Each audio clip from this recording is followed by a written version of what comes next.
Kan ku arahkan seluruh hidupku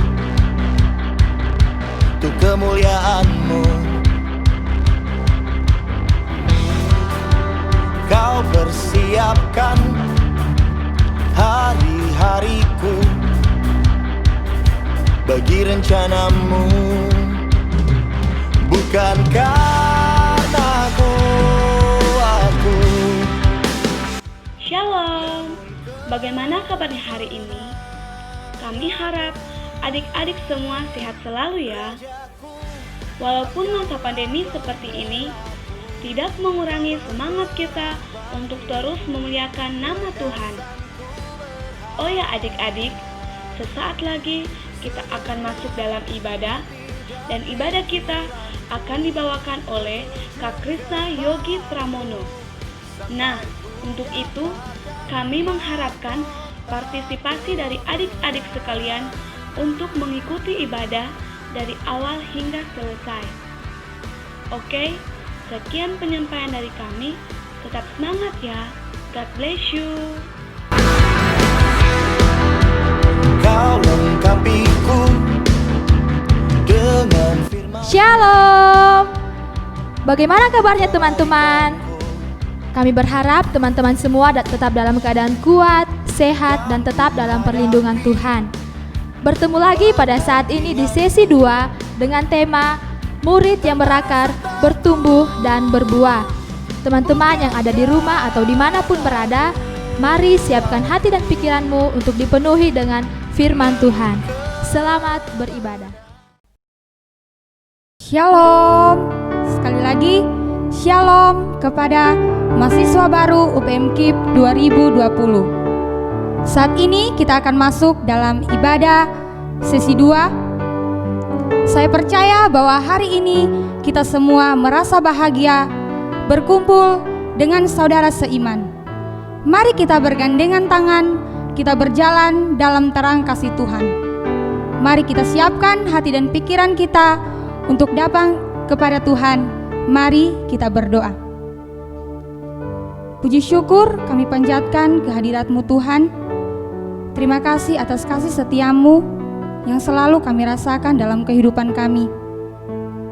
Pada saat ini Tuhan, kami akan memulaikan ibadah sesi 2. Dari awal, pertengahan, hingga akhirnya ibadah kami pada saat ini hanya kami serahkan ke dalam tangan kasih dan pertolongan Tuhan. Dalam nama Tuhan Yesus, kami berdoa dan mengucap syukur. Haleluya. Amin. Mari berdiri. Dengan penuh sukacita kita muliakan Tuhan. Hari ini kurasa bahagia.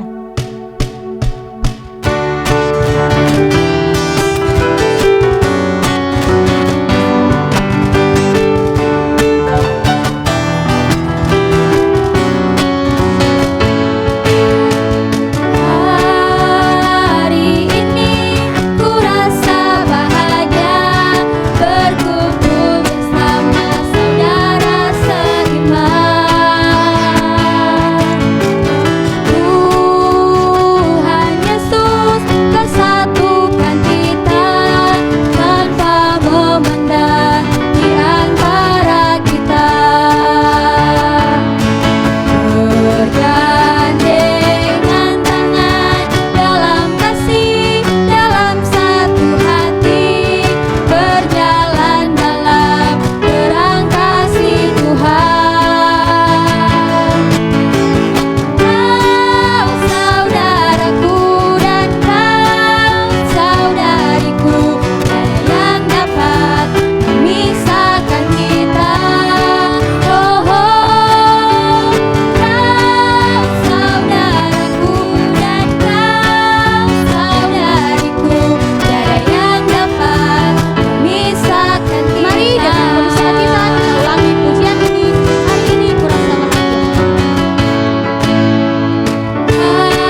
dapat memisahkan kita.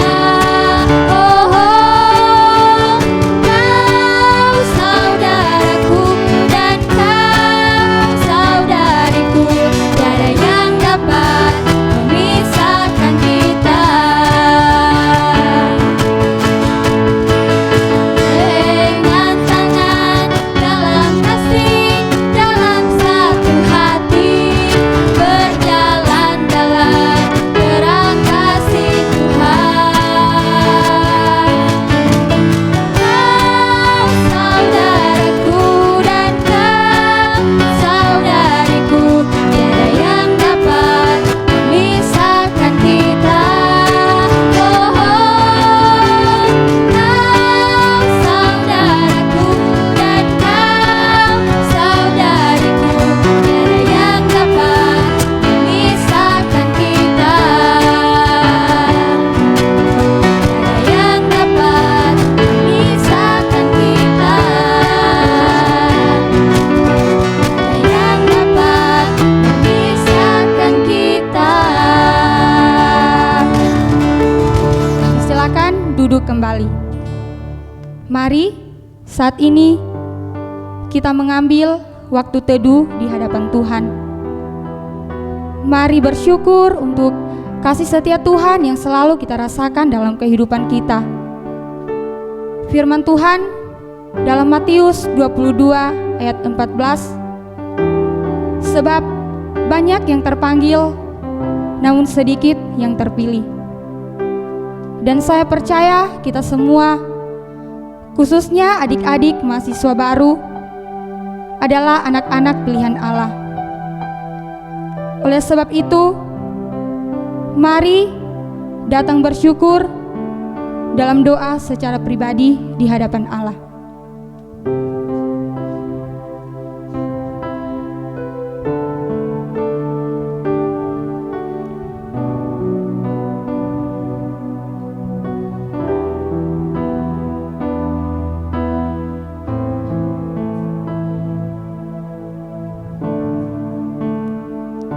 Mari dengan penuh kerendahan hati kita mengaku dosa-dosa kita di hadapan Tuhan, baik itu melalui pikiran, tutur kata, dan perilaku kita.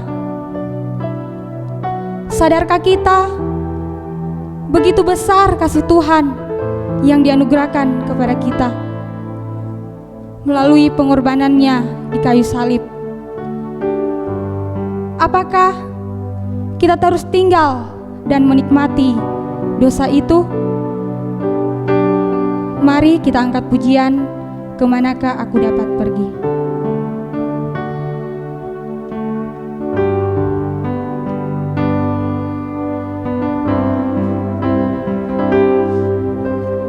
Kemanakah aku dapat pergi, menjauhi rohmu yang suci, kau sahabat,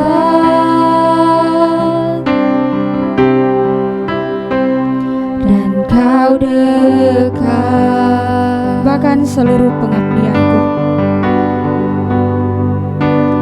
bahkan seluruh pengabdianku tak bisa membalas kesetiaanmu, sungguh mulia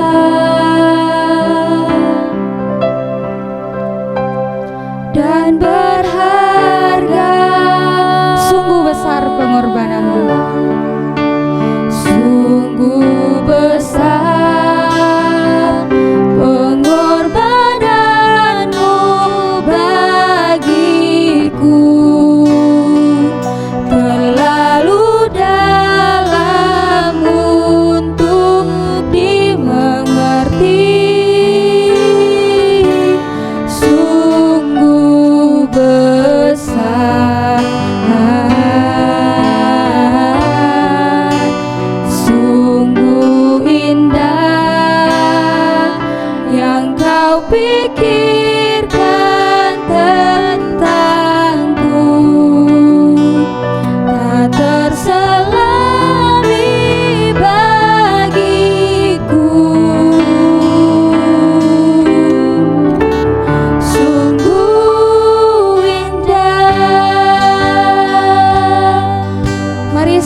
kita akan mendengarkan dan merenungkan kebenaran firman Tuhan yang akan disampaikan oleh hambanya Kak Krisna Yogi Pramono dengan tema Murid yang berakar, bertumbuh, dan berbuah. Untuk itu, mari kita siapkan hati dan pikiran kita. Kita muliakan Tuhan dengan sayap-Mu.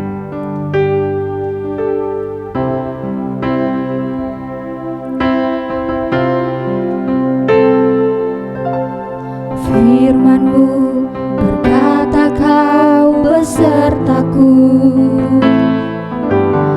maka kuat roh dan jiwaku. Tangan-Mu Tuhan selalu ku nantikan, di setiap langkahku percaya, dengan sayap-Mu ku akan terbang tinggi di tengah badai hidup. Ku tak menyerah, Kau kekuatan dan perlindungan bagiku, pertolonganku di tempat maha tinggi. Ku mengangkat tanganku, aku berserah, Kau ku nantikan, Kau yang ku sembah, Yesusku, Rajaku.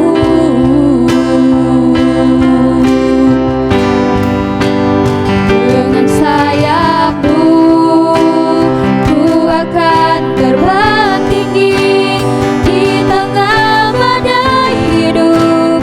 Ku tak menyerah, Kau kekuatan, Kau perlindungan bagiku, pertolonganku di tempat maha tinggi. Ku mengangkat tanganku, aku berserah, Kau ku nantikan, Kau yang ku sembah, Yesusku, Rajaku. Nantikan, Kau yang ku sembah, Yesusku, Rajaku.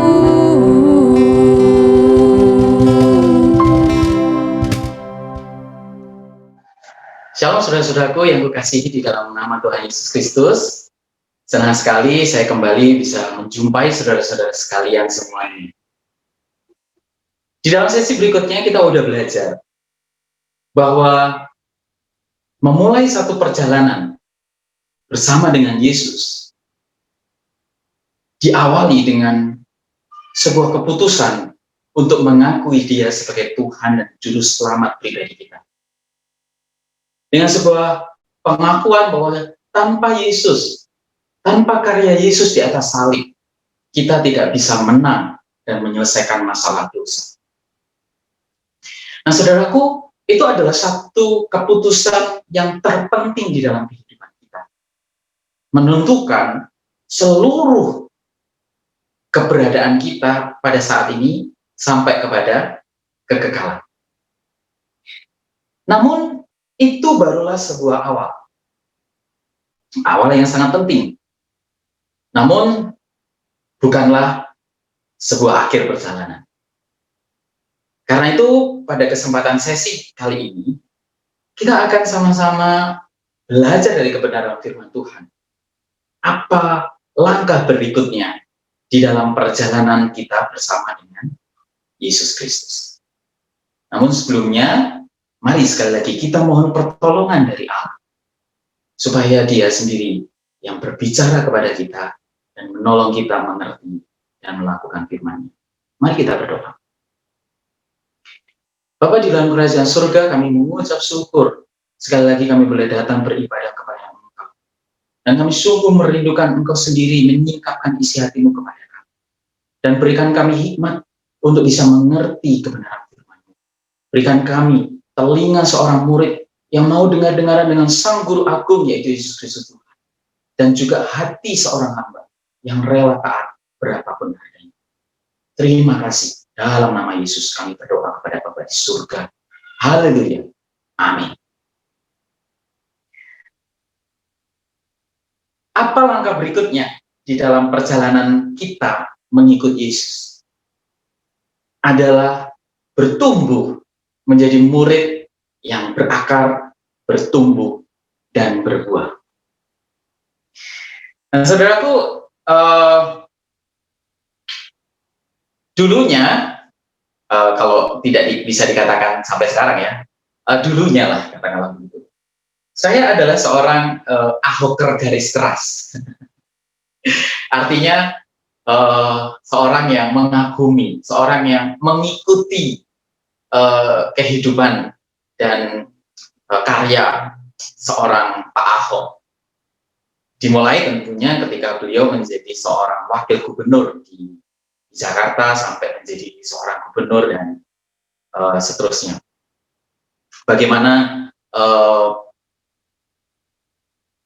karya beliau, integritasnya, terobosan-terobosan, dobrakan-dobrakan yang dilakukan. Wah, saya mengikuti setiap berita, rekaman YouTube, rapatnya beliau, semua aktivitasnya, anak-anaknya saya ikuti beritanya, istrinya, dan semuanya. Pokoknya segala sesuatu tentang Pak Ahok itu begitu mempesona saya dan saya berusaha untuk mengikuti.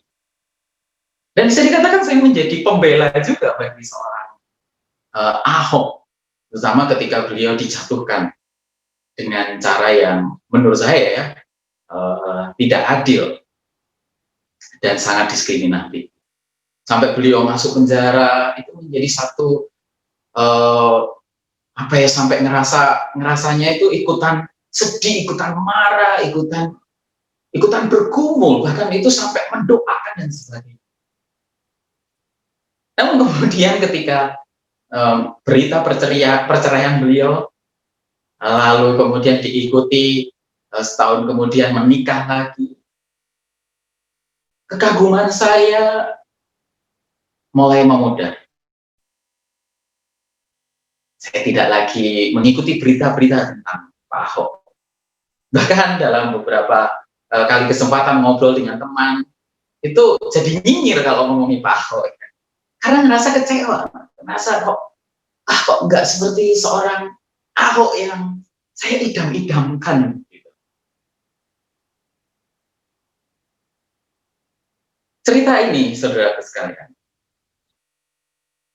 ingin menunjukkan bahwa itulah karakteristik seorang penggemar. Saya bisa dikatakan adalah penggemarnya, penggemar fanatiknya seorang Ahok. Seorang penggemar itu memuja, namun tanpa mengasihi.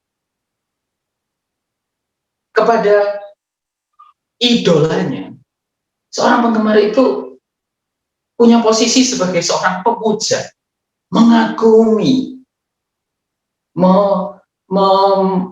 menyanjung, memuji. Namun sebenarnya tanpa mengasihi. Sehingga dalam hal cerita saya tentang Ahok ya, ketika saya ngerasa dia jatuh, saya ngerasa kecewa dengan keputusan-keputusannya, berbalik Allah menjadi seorang yang nyinyir. Seorang penggemar itu berharap, tapi tanpa keterlibatan. Saya berharap bahwa Pak Ahok itu bisa menjadi seorang yang membawa keadilan, kesejahteraan, seorang pemimpin yang sangat diidam-idamkan. Dan ikut senang kalau beliau bisa melakukan banyak hal dan mencapai banyak hal yang baik. Namun sebenarnya juga saya menjadi seorang penonton dari jarak jauh.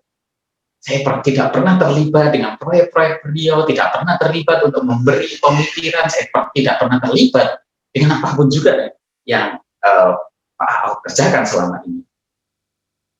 Seorang penggemar itu merasakan ikatan. Saya merasa ikatan dengan Pak Ahok. Dia Kristen, dia anak Tuhan. Sampai setiap kali kalau misalnya saya gunakan figur Pak Ahok dalam khotbah misalnya, saya seringkali menyinggung, beliau dulu pernah aktif di PMK dan sebagainya. Tapi sebenarnya ikatan itu tanpa komitmen apa-apa sih. Pak Ahok tidak bisa menuntut saya, tapi sebenarnya juga Pak Ahok nggak perlu ngerasa saya tuntut juga. Dan saya nggak punya posisi untuk menuntut beliau. Seorang penggemar itu mengetahui banyak hal tentang idolanya sekalian, tapi tanpa pengenalan. Ya, saya nggak pernah ketemu Pak Ahok secara langsung. Satu kali Pak Ahok diundang di Camp Nasional Mahasiswa Perkantas, tapi pas sesinya saya datang terlambat sehingga nggak bisa dengar, nggak bisa ketemu, nggak bisa salaman juga. Saya mengetahui tentang kehidupan keluarganya, tentang pekerjaannya, tentang sejarah pendidikannya, tetapi tidak ada pengenalan, tidak ada satu relasi. Tidak ada relasi, tidak ada komunikasi. Tidak ada hubungan batin. Tidak ada kesatuan. Itulah penggemar, saudara. Dan sekali lagi seperti saya ceritakan, ketika sang idola tidak mau lagi memenuhi apa yang saya harapkan, apa yang menjadi ekspektasi, maka seorang penggemar itu bisa berbalik menjadi seorang pengkritisi, oposisi, atau setidaknya seorang yang nyinyir karena kecewa.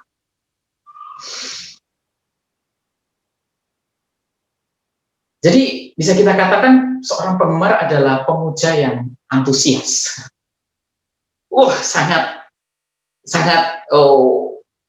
bergairah, sangat bersemangat, sangat termotivasi untuk bisa mengetahui dan menyoraki dan memuja sang idola. Namun sesungguhnya siapa sih yang dipuja oleh seorang penggemar itu? Idolanya? Atau sebenarnya samar, tersembunyi? Yang dipuja pada esensinya adalah dirinya sendiri, saudara. Seorang penggemar itu menaruh banyak ekspektasi kepada idolanya, dan ketika idolanya nggak memenuhi ekspektasinya, maka jauh, berbalik arah, meninggalkan, melupakan. Jadi siapa yang sebenarnya menjadi penentu? Ya diri sendiri, me, di balik itu semua. Kadang-kadang bahkan idola itu sebenarnya adalah proyeksi atau bayangan dari apa yang ada di dalam harapan hati kita sendiri sebagai seorang penggemar. Kita berharap kaya, kita mencari idola-idola yang kaya. Ketika sang idola menjadi miskin, kita tinggalkan. Kita berharap menjadi seorang yang terkenal, seorang yang keren, seorang yang punya popularitas yang tinggi. Maka kita mengidolakan orang-orang yang semacam itu. Ini pada dasarnya di hati para penggemar, dirinya lah yang tetap menjadi pusat perhatian. Nah, saudaraku, kita beralih kepada kisah Yesus. Silakan buka Alkitabnya, kita akan melihat di dalam Lukas pasal 14 ayat 25 sampai dengan 27. Di dalam perikop ini diceritakan bahwa banyak orang berduyun-duyun mengikuti Yesus. Banyak orang berduyun-duyun. Kata berduyun-duyun itu juga bisa diterjemahkan bergelombang-gelombang. Sangat banyak sekali. Kalau kita bisa berimajinasi, ya kita bayangkan waktu Yesus memberi makan 5.000 orang, itu yang dihitung cuma laki-laki doang. Belum anak-anak ada di sana ya, karena 5 roti dan 2 ikan itu dibawa oleh seorang anak. Dan juga para perempuan. Jadi kita bisa bayangkan lebih dari 5.000 orang, mungkin 7.000, mungkin 10.000 orang pada masa itu. Itu adalah jumlah yang sangat banyak sekali. Mereka berduyun-duyun mengikuti Yesus. Mengapa mereka mengikuti Yesus? Karena mereka senang dengan pengajaran Yesus. Bagi mereka Yesus itu berbeda dengan ahli-ahli Taurat dan guru-guru agama mereka. Mereka melihat Yesus itu mengajar dengan kuasa, karismatik, memenuhi apa yang mereka harapkan. Mereka menemukan pengharapan di dalam ajaran Yesus. Juga karena jelas mereka telah mengalami kesembuhan dan kelepasan. Dan lebih banyak lagi orang yang memerlukan kesembuhan dan kelepasan. Misalnya saja di dalam Markus pasal yang pertama, ketika pagi-pagi benar Tuhan Yesus masih berdoa, banyak orang dengan kesakitan dan kelemahan, dengan sakit penyakit dan kelemahan, mencari Yesus. Dalam banyak kisah yang lain, begitu banyak orang yang datang pada Yesus untuk disembuhkan. Sampai-sampai ada yang harus bongkar atap rumah untuk menurunkan seorang yang lumpuh untuk disembuhkan oleh Yesus. Juga mereka berduyun-duyun mengikuti Yesus karena mereka telah melihat dan mengalami kuasanya Yesus. Mereka melihat Yesus itu sebagai seorang yang powerful, seorang yang punya kuasa, dan mereka merasa kalau mengikuti Yesus tidaknya kecipratan atau mengalami kuasanya Yesus. Mereka melihat kuasa Yesus yang membebaskan orang yang kerasukan setan, menyembuhkan orang, memberi makan 5.000 orang. Bayangkan. Siapa sih yang nggak suka ikut orang yang bisa ngasih makan gratis, ya kan? Lebih-lebih lagi bisa menambah.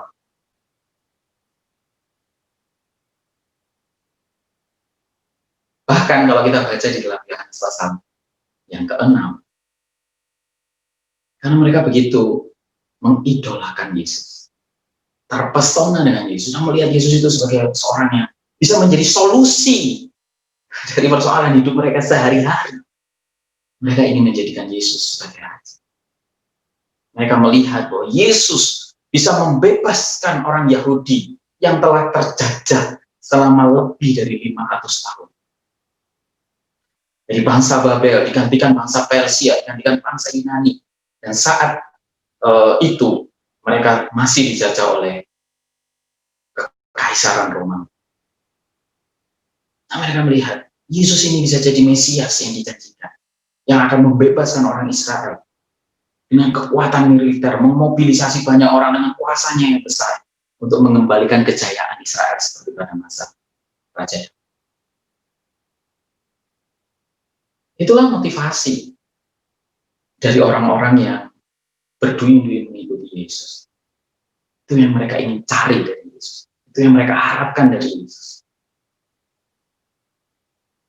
Namun menariknya, saudara sekalian, melihat orang banyak yang berduyun-duyun itu, Yesus berpaling dan kemudian ia berkata kepada mereka,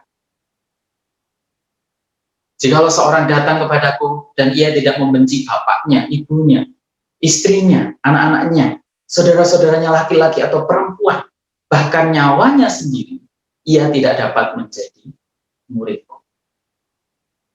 Lebih jauh, di dalam ayat 27 dia berkata, "Barang siapa tidak memikul salibnya dan mengikut aku, ia tidak dapat menjadi muridku." Dan kemudian Tuhan Yesus melanjutkan, "Demikian pula lah tiap-tiap orang di antara kamu yang tidak melepaskan dirinya dari segala miliknya, tidak dapat menjadi muridku." Saudara sekalian, dengan kata lain, Yesus itu menyadari bahwa orang-orang itu mengikuti dia dengan berbagai macam motivasi, alasan, dan tujuan. Dan sekarang giliran Yesus menegaskan kepada mereka apa yang Yesus harapkan dari orang-orang yang mau mengikuti. Sekali lagi, saudara sekalian, saya ulangi ya. Orang-orang banyak itu datang mengikuti Yesus dengan berbagai macam motivasi dan alasan. Yesus mengetahuinya. Namun sekarang waktunya bagi Yesus untuk menegaskan apa yang diharapkannya dari orang-orang yang memutuskan untuk menjadi pengikut. Dan dari beberapa ayat ini, Yesus menegaskan bahwa dia menghendaki seorang murid lebih dari sekedar seorang pengikut. Yesus menghendaki orang-orang yang mengikutinya adalah orang-orang yang dengan kualitas seorang murid, dan bukan sekedar seorang penggemar yang antusias, penggemar yang fanatik, penggemar yang sekedar mengidolakan. Tapi Yesus mengenali orang-orang yang mengikutinya adalah orang-orang dengan kualitas hidup seorang murid. Sehingga pertanyaannya bagi kita sekarang adalah, apa kualitas murid yang Yesus inginkan dari orang-orang yang mengikutinya? Lalu kita akan melihat beberapa bagian firman Tuhan. Silakan nanti videonya mungkin bisa di-pause untuk melihat perikop-perikop yang saya cantumkan di sini. Namun kita akan melihat secara cepat apa kira-kira kualitas hidup murid yang Yesus harapkan.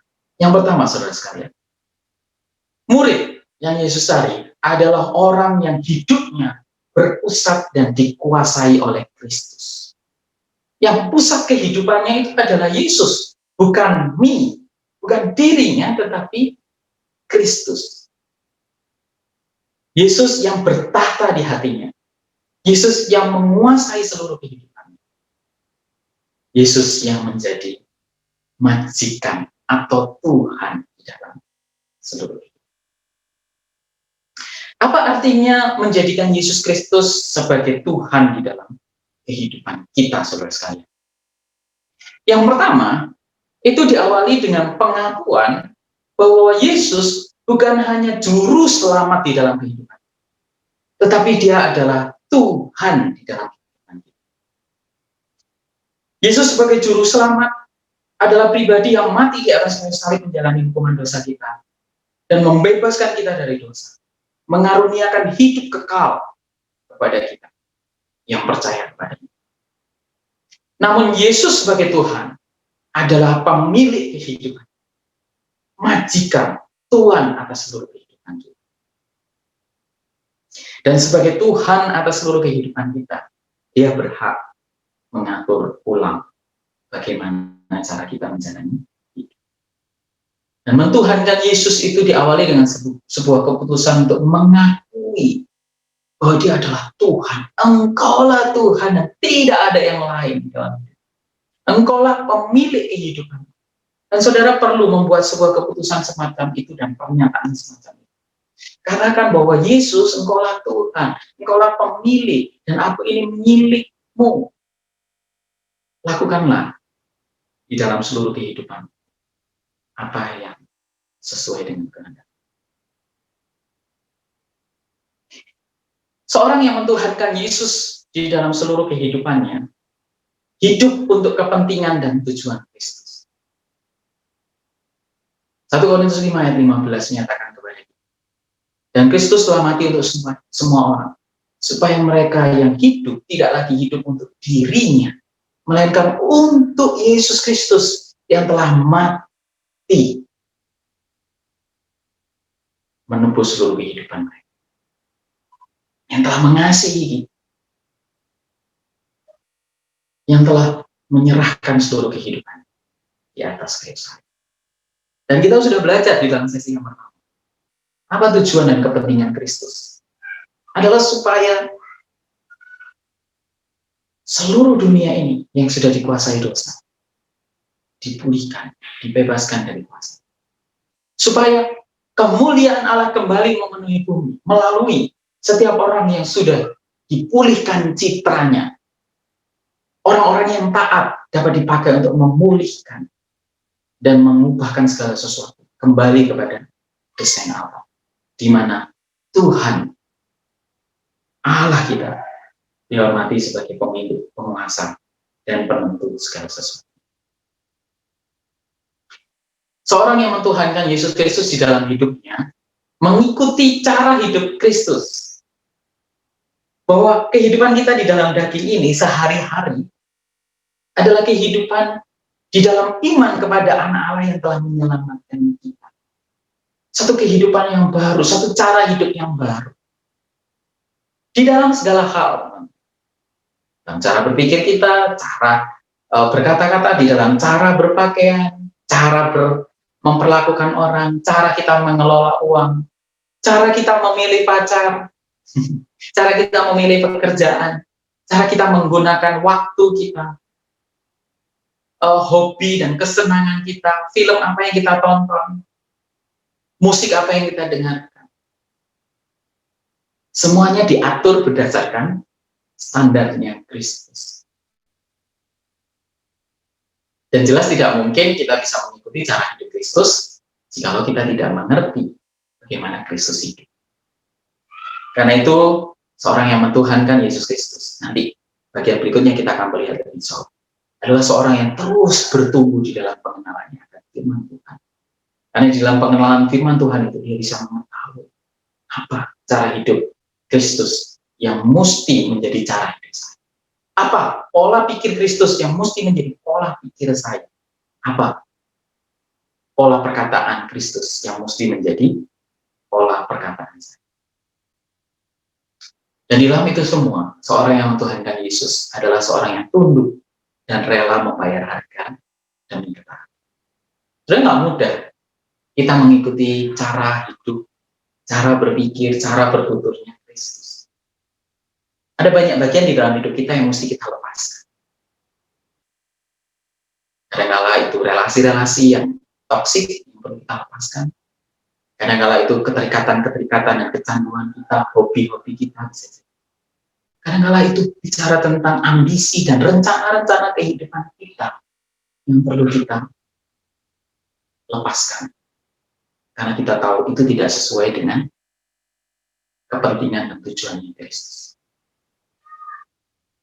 Kadang-kala kita harus berhadapan dengan resiko dan ancaman, intimidasi, bahkan nyawa pun acap kali menjadi taruhan.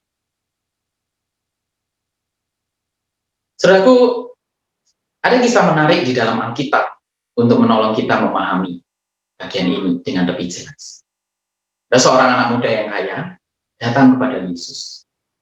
Guru lalu bertanya, "Guru yang baik, apa yang mesti kulakukan untuk masuk ke dalam kerajaan surga?" Lalu Yesus menjawab, "Hormatilah ayah ibumu, jangan membunuh, jangan mencuri, jangan berzina, jangan mengingini harta sesamamu, jangan bersaksi dusta." Lalu seorang anak muda yang kaya ini menjawab, "Semuanya itu telah kulakukan dari sejak masa muda." Wah, keren ya. Dan melihat orang muda yang kaya ini, Yesus memandang dengan penuh belas kasihan. Lalu berkata, "Hanya satu yang kurang daripadamu. Pergi, jualah segala harta milikmu, berikan kepada orang miskin, lalu datanglah kemari dan ikutlah." Saudaraku, pasti tahu kelanjutan kisah ini. Sang muda yang kaya ini kemudian pergi dengan sedih hati, karena hartanya sangat banyak sekali. Dan di akhir cerita Yesus berkata, lebih mudah seekor unta masuk ke lubang jarum daripada orang kaya masuk ke dalam kerajaan surga. Saudaraku, seorang muda yang kaya ini adalah seorang yang saleh. Jelas, dia adalah seorang yang saleh. Dia orang yang telah mencapai begitu banyak hal di dalam kehidupannya. Di dalam bagian perikop yang lain diceritakan bahwa dia adalah seorang tokoh di dalam masyarakat. Artinya, dia kaya, dia punya posisi, dia seorang yang saleh. Dan biasanya pada waktu itu ya, kalau seorang muda yang kaya dan punya jabatan di dalam masyarakat itu tentunya seorang yang sudah berkeluarga, konteks zaman waktu itu. Sehingga ketika Yesus meminta dia untuk mengikutinya, itu artinya yang pertama yang tertulis dengan sangat jelas, dia harus jual hartanya dan berikan kepada orang miskin. Tapi itu juga berarti meninggalkan jabatannya di dalam masyarakat. Itu juga berarti bisa jadi meninggalkan keluarganya. Sebenarnya yang Yesus maksudkan di sini Tentu saja ini tidak berlaku untuk semua orang. Tetapi yang Yesus maksudkan di sini adalah dia melihat di dalam hati sang anak muda yang kaya ini ada yang lebih penting, lebih berharga daripada kasih kepada Yesus Kristus. Komitmen kepada Yesus Kristus. Sekalipun anak muda ini saleh kehidupannya, tapi di dalam ruang hatinya ada satu bagian kehidupan yang tidak ditundukkan untuk diatur oleh Yesus seturut dengan kehendak Yesus. Saudara sekalian, saya kira ada banyak area di dalam hidup kita yang belum kita tundukkan kepada Kristus. Menjadi seorang murid artinya kita bertumbuh. Hari demi hari, kita makin berani menyerahkan area-area kehidupan kita untuk diatur oleh Yesus Kristus sepenuhnya dan tidak menyisakan sedikit pun untuk diri kita sendiri.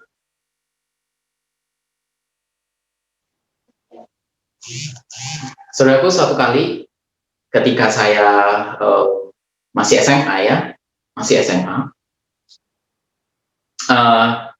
saya KTB di Perkantas, dan kemudian ngobrol dengan seorang kakak yang ada di sana, bercerita-cerita tentang kehidupan dan sebagainya. Lalu kemudian kakak itu bertanya, apa aktivitasmu di sekolah nih? Dan saya bilang, aku ikut ekstra kak, salah satunya aku ikut ekstra jujitsu. Lalu kakak ini ngajak diskusi, wah ikut jujitsu ya? Kira-kira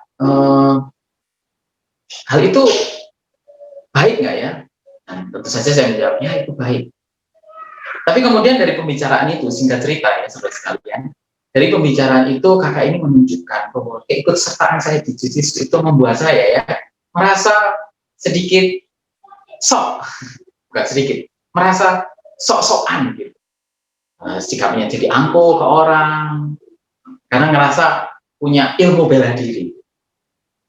Dan kemudian kakak itu menantang saya, Yogi, kalau kamu ingin bertumbuh di dalam watak kelembutan hati, mau nggak kamu lepasin untuk nggak ikut lagi ekskul jujitsu? Wah, berat sekali saudara. Tapi saya belajar, kalau itu diperlukan untuk bertumbuh, saya harus belajar untuk melepaskan. Saya harus belajar untuk melepaskan. Saya tidak mengatakan bahwa ikut bela diri tidak baik. Tetapi pada waktu itu kakak itu menolong saya untuk melihat itu diperlukan untuk pertumbuhan hati saya. Dan saya harus belajar untuk melepaskan. Saudaraku, maukah engkau menyerahkan seluruh kehidupanmu pada Kristus untuk diaturnya menurut kehendak? Dan maukah kita belajar untuk melepaskan segala sesuatu yang menghalangi komitmen kita kepada Kristus? Yang kedua, saudara, seorang murid adalah seorang yang tinggal di dalam Kristus, di dalam satu relasi yang karib melalui firman dan doa penyembahan kepadanya.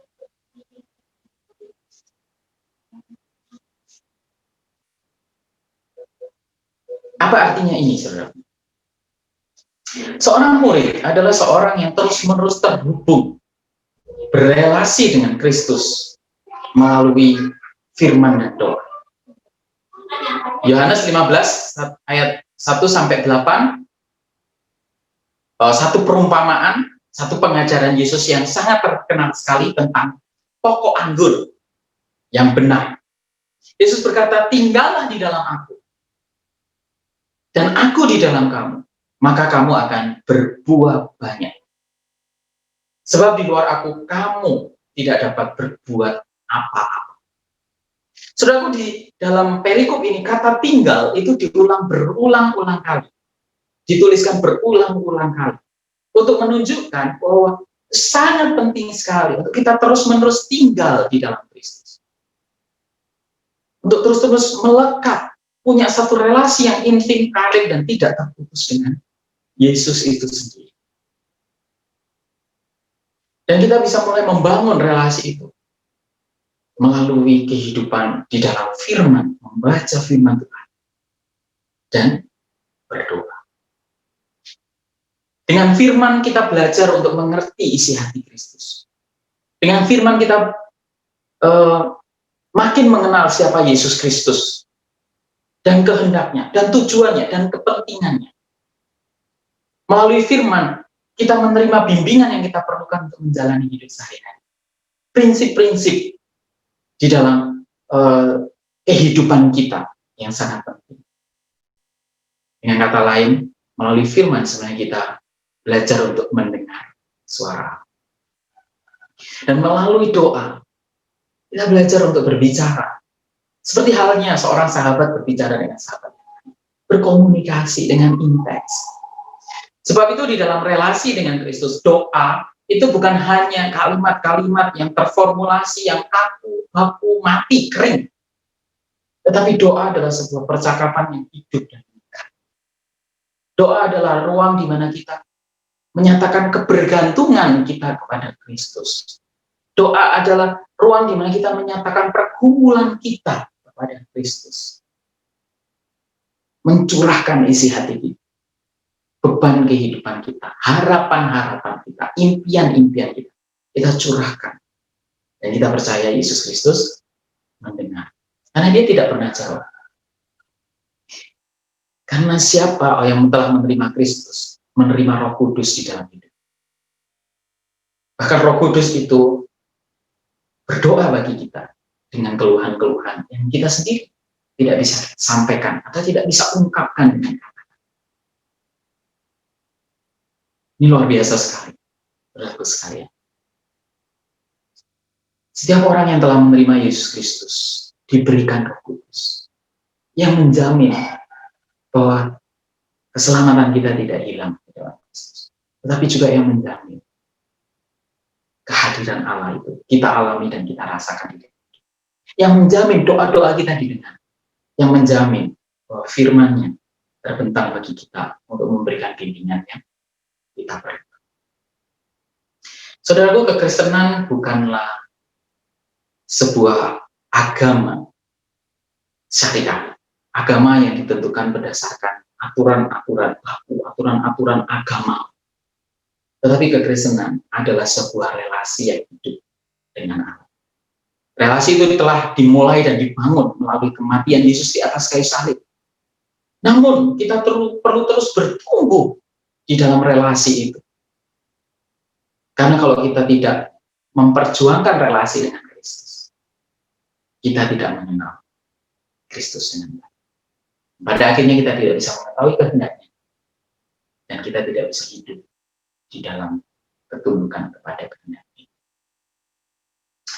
Terus sekalian, Yohanes 15 ayat yang 8 menyatakan kepada kita, jikalau seorang tinggal di dalam Kristus, maka dia akan berbuah banyak. Dengan demikian, kamu adalah murid-muridku, dan Bapakku dipermuliakan. Dengan kata lain, seorang murid adalah seorang yang hidupnya berbuah, memunculkan buah. Dan kalau kita menyelidiki Alkitab, ada dua jenis buah, saudaraku sekalian. Yang pertama, watak kita atau karakter kita yang diubahkan serupa dengan Kristus. Dalam Galatia pasal yang kelima tentang buah roh disebutkan kasih, sukacita, damai sejahtera, kebaikan, kemurahan, kelemah lembutan, pengendalian diri. Itu adalah buah kehidupan bersama Kristus, di dalam Kristus. Ketika kita makin karib dengan Kristus, firman-Nya mengalir memenuhi kehidupan kita, kebenarannya mengubahkan kita, dengan demikian akan muncul buah, yaitu watak serupa Kristus. Ketika kita mentaati firman-Nya, kehidupan kita diubahkan makin hari makin serupa dengan Kristus. Sehingga kalau kita bertanya, apa bukti orang telah mengalami perjumpaan dengan Kristus, yang terlihat adalah makin hari dia makin serupa dengan Kristus. Dan ini adalah buah pelayanan yang sejati. Buah pelayanan yang sejati adalah hidup kita sendiri yang diubahkan serupa dengan Kristus. Lalu berikutnya menyusul panen lanjutan, yaitu Bapak Saudaraku sekalian, jiwa-jiwa yang kita tuai, kita bawa kepada Kristus sebagai persembahan. Orang-orang yang ditarik datang kepada Kristus melalui pemberitaan Injil yang kita sampaikan kepada. Berita tentang Yesus Kristus, berita tentang karyanya di kayu salib adalah berita yang berkuasa untuk menyelamatkan orang yang berdosa. Ya, dengan kata lain, ketika kita menyerahkan kehidupan untuk diatur oleh Kristus, dan kita makin mengerti kehendaknya melalui firman, kita makin menikmati kekaripan melalui doa, oleh karena karya Roh Kudus di dalam hidup kita, maka akan muncul satu kerinduan untuk melihat orang-orang di luar sana yang belum mengalami kasih Kristus juga boleh mengalami kasih Kristus dan diselamatkan dari kehidupan yang hancur karena dosa. Seorang murid wataknya diubahkan dan membawa jiwa-jiwa mengenal Kristus dan diselamatkan. Jadi kalau boleh saya gambarkan, saudaraku sekalian, apa kualitas hidup seorang murid yang Yesus harapkan? Apa esensi kehidupan dari murid Kristus? Di dalam pusat kehidupannya adalah Yesus Kristus bertahta berkuasa sebagai Tuhan yang mengatur seluruh hidup. Dan dia menikmati satu relasi yang karib dengan Allah melalui firman dan doa. Dan dia hidup di dalam persekutuan dengan saudara-saudara seiman, dan juga hati yang mengasihi jiwa-jiwa yang belum mengenal Kristus, dan menceritakan tentang Yesus Kristus kepada sebanyak mungkin. Dan buah dari kehidupan yang dibangun di dalam Kristus, di dalam relasi yang karib dengan Kristus, adalah kehidupan yang mentaati Yesus Kristus dan berbuah lebat, yaitu watak yang serupa dengan Kristus. Nah, saudaraku sekalian, inilah kehidupan seorang murid yang Yesus tarik dari para pengikut. Namun kita mesti berhati-hati melihat ini semua, lagi-lagi jatuh melihat ini semua sebagai syariat keagamaan, sebagai hal yang harus kita penuhi. Saya harus berdoa, saya harus baca firman, saya harus memberitakan Injil, saya harus menaati Tuhan, saya harus beribadah. Sebagai hal-hal yang harus kita checklist untuk mendapatkan perkenanannya Tuhan dan berkat-berkat. Hati-hati, saudara. Sekali lagi saya mengingatkan, kekristenan bukanlah agama syariat yang diatur berdasarkan aturan-aturan keagamaan. Tidak. Kekristenan adalah relasi. Karena itu kita perlu mengingat bahwa kita bertumbuh menjadi seorang murid atas dasar kehidupan baru yang sudah Tuhan karuniakan di dalam karya Kristus di atas kayu salib. Karena kita telah ditebus, karena kita telah dibenarkan, karena kita telah diterima sebagai anak Allah, maka kita mau terus bertumbuh menjadi serupa Kristus. Maka kita memungkinkan dan dimungkinkan untuk bertumbuh serupa dengan Kristus. Kita punya kuasa untuk mematahkan dosa dan hidup di dalam ketaatan kepada Kristus. Dan hal yang kedua yang saya ingin ingatkan adalah bahwa pertumbuhan ke arah kedewasaan sebagai seorang murid Kristus adalah sebuah proses seumur hidup. Ini bukanlah sebuah proses sehari, tapi proses perjalanan seumur hidup. Dan namanya proses, di situ ada kegagalan, di situ ada kejatuhan. Namun, ketika kita melihat bahwa Kristus menginginkan seorang murid yang dewasa, kita tidak menyerah di dalam proses pertumbuhan dan terus memperjuangkan pertumbuhan sebagai seorang murid Kristus yang sejati. Kita tidak menyerah dan terus memperjuangkan. Itu kata kuncinya, saudara.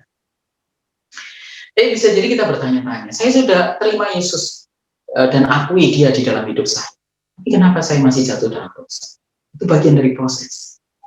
Kadang-kala Tuhan dapat memakai kegagalan dan kejatuhan kita untuk memulihkan kita dan menolong kita untuk bertumbuh lebih lagi.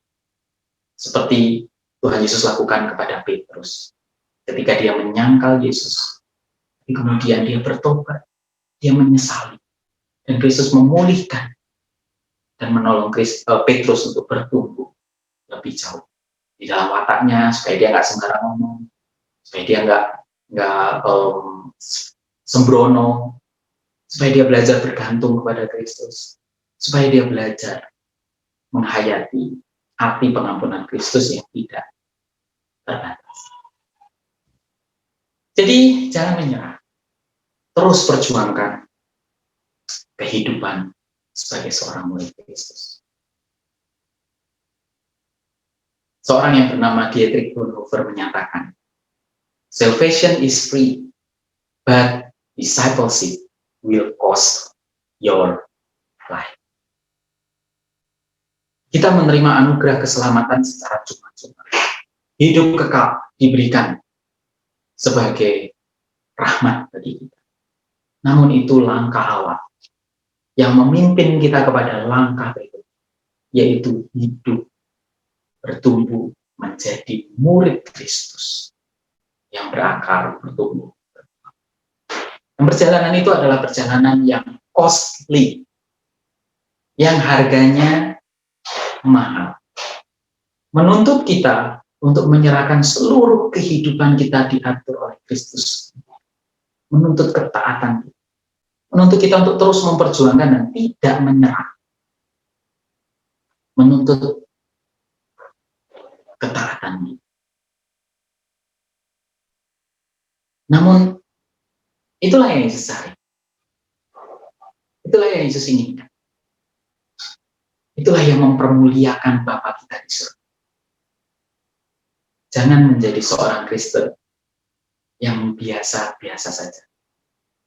Jangan hanya sekedar jadi penggemar yang antusias. Perjuangkan kehidupan sebagai seorang murid bersama-sama di dalam anugerah Allah sendiri. Saudaraku, saya ingin mengajak kita untuk merenungkan beberapa pertanyaan. Apakah alasanmu mengikuti Yesus? Mengapa kamu menjadi seorang pengikut Yesus? Apakah karena kamu telah mengalami mukjizat, ditolong dan diberkati oleh Allah? Atau sekedar karena, ya, keluarga saya Kristen, karenanya saya menjadi seorang Kristen? Atau kamu tidak pernah memikirkan pertanyaan ini? Bagimu itu mungkin bukan sesuatu yang penting. Atau mungkin karena memang sungguh-sungguh telah mengalami perjumpaan yang sejati dengan Kristus yang menyelamatkan. Apa alasanmu mengikuti Yesus? Hubungan seperti apa yang akan kamu jalani bersama Yesus ke depannya? Sekedar menjadi penggemar, orang Kristen biasa-biasa saja, orang Kristen yang saleh, ataukah seorang murid?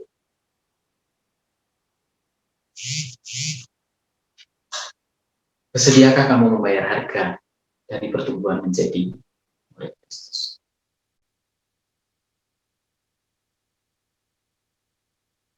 Kiranya Tuhan menolong kita untuk merenungkan pertanyaan-pertanyaan ini.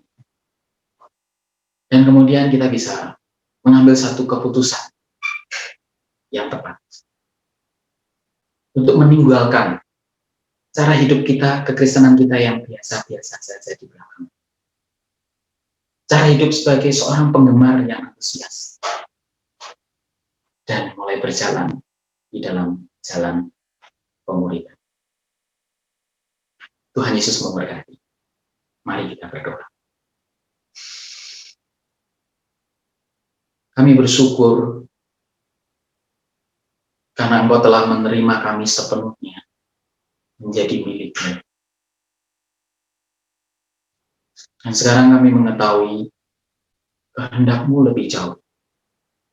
Bahwa bukan hanya Engkau menghendaki kami diselamatkan dari dosa, namun Engkau menghendaki kami boleh mempersembahkan seluruh kehidupan kami, bertumbuh menjadi seorang murid yang sejati. Dengan demikian, Engkau leluasa untuk menggunakan kami bagi kemuliaan-Mu sendiri, bagi tujuan dan kepentingan-Mu sendiri. Dengan demikian, seluruh dunia ini boleh menghormati Engkau, mengenal Engkau, mempermuliakan Engkau. Kami mohon anugerah dan belas kasihan-Mu di dalam seluruh kelemahan dan kerapuhan kami, dalam seluruh keterbatasan kami, ketidakmampuan kami untuk taat. Topanglah kami, dan bakar semangat dan kerinduan kami untuk terus memperjuangkan dan tidak menyerah, sampai kami menjadi seorang murid Kristus yang dewasa. Dalam nama Yesus kami berdoa kepada Bapa di surga. Haleluya. Amin. Terima kasih saudara sekalian sudah boleh mendengarkan firman Tuhan ini. Sampai jumpa di dalam sesi berikutnya. Tuhan memberkati. Saat ini kita akan mengakhiri ibadah kita. Mari saya ajak kita satu dalam doa, kita berdoa. Puji syukur kami panjatkan di hadirat-Mu Tuhan. Terima kasih atas penyertaan Tuhan yang selalu kami rasakan dalam kehidupan kami. Dari awal, pertengahan, hingga akhirnya ibadah, boleh kami lalui dengan baik. Kiranya firman yang kami dengarkan dapat tertanam dalam hati kami. Terlebih khusus, dapat tertanam dalam hati adik-adik mahasiswa baru UPM KIP 2020. Inilah doa kami Tuhan, dalam nama Tuhan Yesus, kami berdoa dan mengucap syukur. Amin. Aku jalan kebenaran.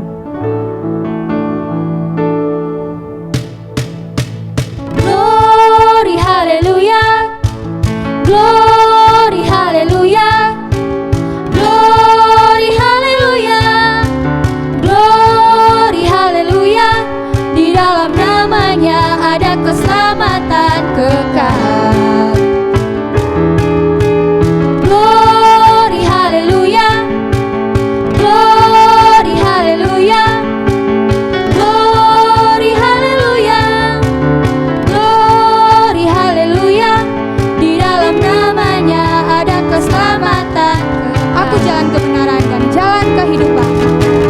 Aku jalan kebenaran dan jalan kehidupan, itu yang Yesus katakan. Aku percaya, amin. Di dalam namanya ada keselamatan kekal. Aku jalan kebenaran dan jalan kehidupan. Aku jalan kebenaran dan jalan kehidupan, itu yang Yesus katakan. Aku percaya, amin. Di dalam namanya ada keselamatan kekal.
Demikianlah ibadah kita pada saat ini.